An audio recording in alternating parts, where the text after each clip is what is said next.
প্রথম ম্যাচে হারের পর দ্বিতীয় ম্যাচে এসেছে স্বস্তির জয়। সিরিজ 1-1 সমতায় শেষ করা গেছে। আসলে বাংলাদেশ মালদ্বীপ ম্যাচে বাংলাদেশের পারফরমেন্স কেমন ছিল এ বিষয়ে কথা বলতে আমাদের সাথে যুক্ত হয়েছেন জাতীয় দলের সাবেক footballer Zahid Hasan Emily. Zahid Hasan Emily, আপনাকে স্বাগত খেলা যোগে।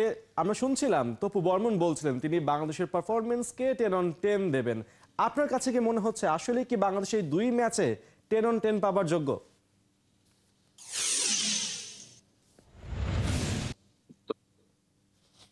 দেওয়াটা আসলে কতটা যুক্তিযুক্ত সেটা তো আসলে ওই ম্যাচের পারফরমেন্সই বলে দেয়। বাট সত্যি কথা বলতে ওই ম্যাচে গোল করা ছাড়া কিন্তু বাংলাদেশ দল সবই করেছে, সেটা সত্যি কথা। সুযোগ তৈরি করা, ডমিনেট করা সবই করেছে, বাট আলটিমেটলি আপনি এন্ড অফ দ্য ম্যাচ যদি ম্যাচ জিততে না পারেন, গোল যদি না দিতে পারেন, তখন তো আসলে ওই দলটা হেরে যায় এবং সেটাই হয়েছে প্রথম ম্যাচে। তো সেখান থেকে আমি বলবো যে তবু যেটা বলেছে 10/10 ওর সাইড থেকে হয়তো ওর ঠিক আছে, কারণ he is a team captain, player, সবকিছু মিলিয়ে তাদের চেষ্টাটা কম ছিল না। বাট আমাদের স্পেক্টেটরের জায়গা থেকে যদি বলি, সেখানে তো ম্যাচ জিততে না পারলে আসলে আপনার সামনে আসলে অনেক কোশ্চেন আসবে এবং মানুষ জিততে চায়। আপনি যদি গতকালকে ম্যাচ দেখেন, আপনি জিতেছেন, আপনি সবকিছু কিন্তু ওভারকাম করে ফেলেছেন। আর আপনি যখন হারবেন তখন আপনি যত ভালো ফুটবলই খেলেন না কেন, সেটা একটা কোশ্চেন এসে যায়। এবং প্রথম ম্যাচে যেটা হয়েছে, ডমিনেট করেছেন, সুযোগ তৈরি করেছেন, গোল করতে পারেননি।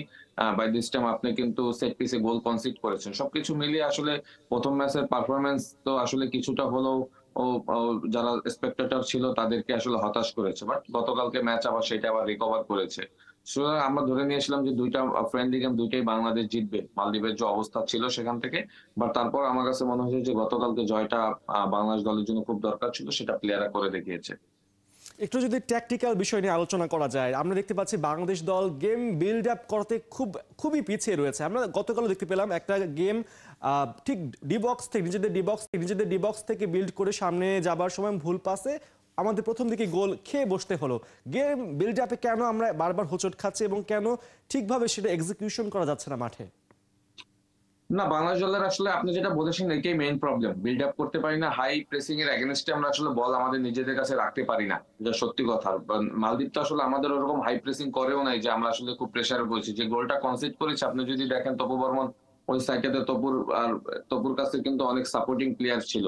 বাট সে আসলে বলটা কি করেছে সে নিজেই জানে। বলটা হয়তো সে তার পাশের লেফট ব্যাক কে বলটা পাস দিতে পারতো, আইদার সে বলটা কিন্তু লং উড়িয়ে মারতে পারতো। বাট সে না করে কি করেছে, তার মতো করে সে ক্লিয়ার করতে গিয়ে কিন্তু অপোনেন্টের পায়ে দিয়ে দিয়েছে এবং ওখান থেকেই কিন্তু গোলটা কনসিড হয়েছে। শুধু ওটা তো আসলে একটা একটা ভুল মাত্র। এরকমের ভুল কিন্তু আসলে ডিফেন্সে বেশ বহুবার হয়েছে। যদিও ম্যাচ শেষে সেটা প্লেয়াররা রিকভার করেছে, 2-1 এ ম্যাচ জিতেছে। বাট ভুলের যদি জায়গাটা দেখেন, সেখানে কিন্তু এরকম। আর আপনি যেটা বলেছেন যে বিল্ড আপ এর সময় আমরা অনেক বল লস করেছি। আসলেই আপনি যদি দেখেন, ডিফেন্স থেকে যদি দেখেন, ২ সেন্টার ব্যাক যখন বল ধরেছে, তখন আসলে মিডফিল্ডের প্লেয়াররা আসলে তেমন কোনো কিন্তু সাপোর্টিং জায়গাটা তৈরি করেনি। যার কারণে কিন্তু তাদেরকে বল লং মারতে হয়েছে। অনেক সময় যদি মিডফিল্ড থেকে বল নিতে আসছে, সেখানেও কিন্তু কমফোর্টেবলি কিন্তু বলগুলি নিতে পারেনি। যার কারণে কিন্তু বারবার বাধার সম্মুখীন হতে হয়েছে।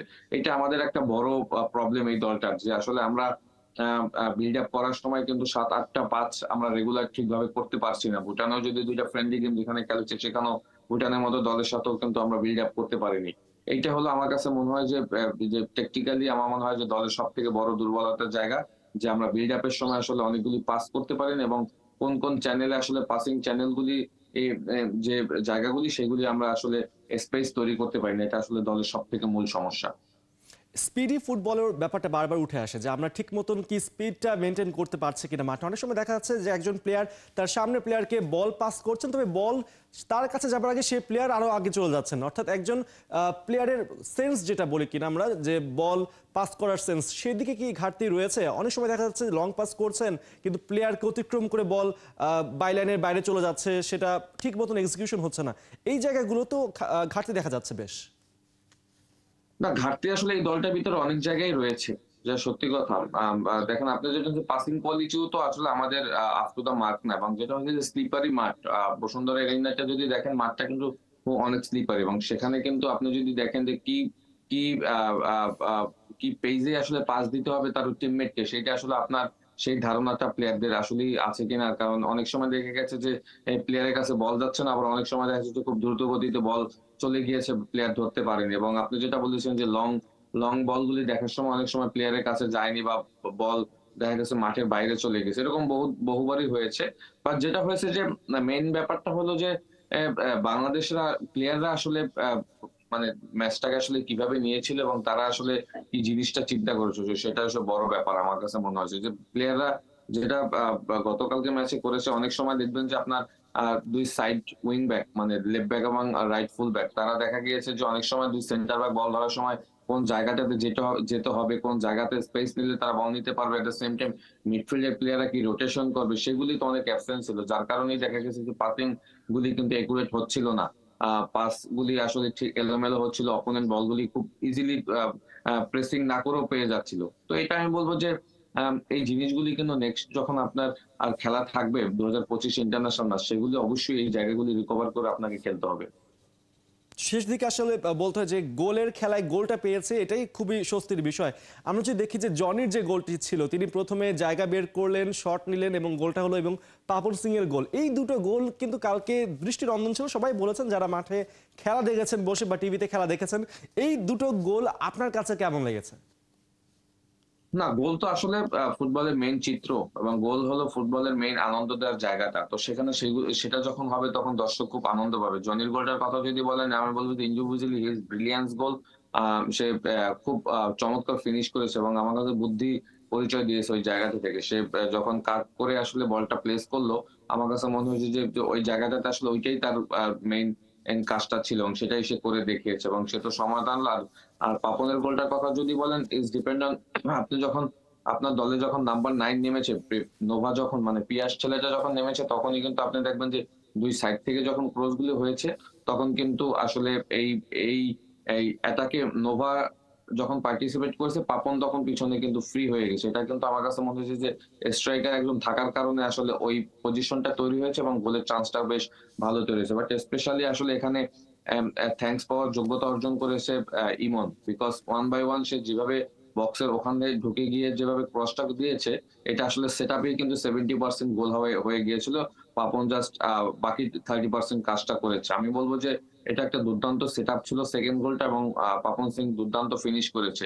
বাট যেটা হয়েছে যে আপনার দলে যখন একজন স্ট্রাইকার থাকবে তখন এই ধরনের ক্রস ২ সাইড থেকে আসলে আপনার থার্ড স্ট্রাইকার বা সেকেন্ড স্ট্রাইকাররা কিন্তু সুযোগ পায় এবং ফ্রি হয়ে যায়। যেটা গতকালকে কিন্তু ইমনের ক্রস থেকে সেটা হয়েছে। আপনার দেখবেন পিয়াস ছেলেটা ফার্স্ট পোস্টে চলে গিয়েছে। পিছনে সেকেন্ড স্ট্রাইকার হিসেবে পাপন কিন্তু ফ্রি হয়ে গিয়েছে। সুতরাং আমি বলব যে এটা একটা দুর্দান্ত গোল ছিল এবং এইটাই হওয়া উচিত। আবার যদি আমরা বলি যে কালকে তপু বর্মন বলছিলেন যে তিনি 10 on 10 দেবেন কোচ হাবিয়ার কাবরেরাকে, এবং কাবরেরার চুক্তিও শেষ হয়ে যাচ্ছে এই বছরের শেষে, এবং এটাই এই বছরের তার চুক্তি অনুযায়ী শেষ ম্যাচ ছিল। হাবিয়ার কাবরেরা কি বাংলাদেশ জাতীয় দলে থাকার মতো পরিস্থিতিতে আছেন এখন, বা তাকে রাখা কি ঠিক হবে এই নতুন বাফে নবনির্বাচিত কমিটি, নাকি একটা গুঞ্জন তো আসছে যে কোচ পিটার বাটলার হতে পারেন নেক্সট হেড কোচ? অথবা এইটা আপনার আমি হয়তো আলোচনা করতে হবে, বাট এইটা আপনার আমি ডিসিশন দিতে পারবো না কোচ থাকবে কি থাকবে না। কোচের পারফরমেন্স এর মূল্যায়ন বিবেচনা করেই কিন্তু টিম ম্যানেজমেন্ট তাকে রাখবে। বাট ওভারঅল যদি আমি বলি, যদি কোচের মূল্যায়ন করতে বলেন, কোচের কিছু ভুলও ছিল, বাট কোচ আবার কিছু জায়গায় ভালোও করেছে। যেমন কোচের ভুল ছিল, যেমন আপনি যদি ম্যাচ উইনিং এর জায়গা দেখেন, সেখানে কিন্তু ও বাংলাদেশ দল রিসেন্টলি তেমন কোনো মানে ম্যাচ জেতার জায়গাটাতে কিন্তু তেমন কোনো ম্যাচ জিততে পারেনি। আবার যদি দেখেন যে পিছিয়ে থেকেও ম্যাচ জিতা যায়, সেটাও কিন্তু প্লেয়াররা করে দেখিয়েছে। সুতরাং ভালো খারাপ দুটো মিলেই কিন্তু এই কোচের সময়টা কিন্তু কাটিয়েছে। বাট যদি আমি বলি যে কিছু জায়গা কোচ আরো ইমপ্রুভ করতে পারতো, স্পেশালি সেট পিসে যদি প্রথম ম্যাচে যে গোলটা আমরা খেয়েছি, সে আসলে প্লেয়ারদের কি বলেছিল যে সেট পিস ডিফেন্ডিং এর সময় আমরা জোনাল মার্কিং করবো না ম্যান টু ম্যান মার্কিং করবো। গোলটা খুব দেখতে খুব খারাপ লেগেছে, কারণ ফ্রি এসে কিন্তু আলিফ আসির গোলটা করেছে হামজা ডেলিভারি থেকে। সুতরাং অনেক ভুলও ছিল, আবার অনেক যদি আপনি বলেন যে অনেক পজিটিভ দিকও ছিল, যে আমরা গতকালকে গোল কনসিড করার পরে ২ গোল দিয়ে কিন্তু ম্যাচ জিতেছি। ওয়ার্ল্ড কাপ কোয়ালিফাই ম্যাচের সময় কিন্তু এই মালদ্বীপকে আমরা আগে পিছিয়ে থেকে কিন্তু ২ গোল দিয়ে ম্যাচ জিতেছি। সুতরাং কোচের ভালো মন্দ নিয়েই কিন্তু কোচের জাজমেন্ট হবে। বাট এটা is depend on team management. নতুন কমিটি এসেছে, তাবিদ ভাই he is very capable. Say national team management কমিটির চেয়ারম্যানও তার কাছে রেখেছে।